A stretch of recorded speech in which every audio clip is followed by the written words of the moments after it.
3টা 4টা 5টা ফোন ব্যবহার করে আশেপাশে 10 জন 20 জন নিয়ে হেঁটে গিয়ে মনে হচ্ছে যেন একটা ভিন্ন গ্রহ থেকে একজন এসে রাজনৈতিক ছাত্র সংগঠনের নেতা।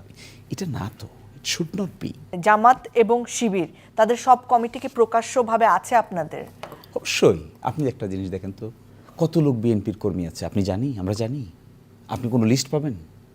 হ্যাঁ, ওদের কাছে লিস্ট আছে। কোথায় লিস্ট? আপনি দেখেন তো, বিএনপির কেন্দ্রীয় এটা দেখেন না। আমরা তো আমাদের মজলিসে শোরা আছে, আমাদের এক্সিকিউটিভ কমিটি আছে, আমাদের কেন্দ্রীয় অর্গানাইজেশন আছে, সব তো আমাদের ওয়েবসাইটে পাবেন।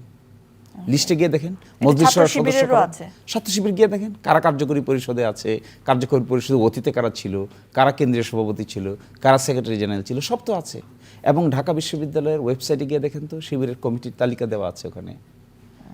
এখন কেউ যদি বলে যে অমুক জায়গায় আপনার অমুক লোক লুকিয়ে, এটা কোনো কথা? আমি ভেবেছিলাম 5ই আগস্টের পরে কম্পিটিশনটা হবে যে কে কার চাইতে বেশি ক্রিয়েটিভ কাজ করতে পারে, কে কার চাইতে বেশি ছাত্রদের মনোযোগ আকর্ষণ করতে পারে। আমরা তো ছাত্র ছিলাম বিশ্ববিদ্যালয়ে, আমরা তো দেখেছি কেউ যদি ভালো বক্তৃতা দিত আমরা অ্যাট্রাকশন ফিল করতাম, কেউ যদি ভালো বিতর্ক করতে পারতো আমরা অ্যাট্রাকশন ফিল করতাম। ইটস ট্রু, নো ম্যাটার সে কোন দলের, এটা কখনো মাথায় আসে নাই। আমি ডিইউডিএসে একজন নিয়মিত ঢাকা ইউনিভার্সিটি ডিবেটিং সোসাইটির মেম্বার ছিলাম।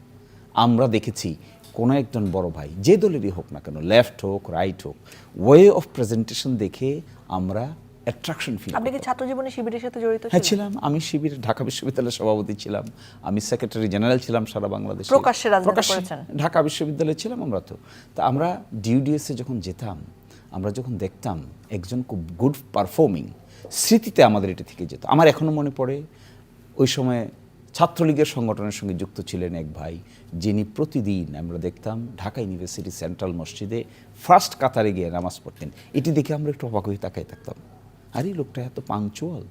আমি এফরমান হলে ছিলাম, আমাদের হলের টিমে খেলতো যারা ফুটবল, তাদেরকে আমরা আইকন মনে করতাম। ক্রিকেট টিমে যারা খেলতো এফরমান হল জহুরুল হল পাশাপাশি, এই থেকে ওখানে খেলতো, ওটা এসে এখানে খেলতো, আমরা সাথে সাথে যেতাম, আমরাও খেলতাম, অংশগ্রহণ করতাম, দেখতাম কি সুন্দর করে বলে শট মারে।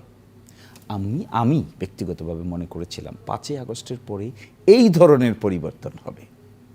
3টা 4টা 5টা ফোন ব্যবহার করে আশেপাশে 10 জন 20 জন নিয়ে হেঁটে গিয়ে মনে হচ্ছে যেন একটা ভিন্ন গ্রহ থেকে একজন এসে রাজনৈতিক ছাত্র সংগঠনের নেতা। এটা না তো, ইট শুড নট বি। এই সমস্ত আর্গুমেন্ট ইজ নট অ্যাকসেপ্টেবল।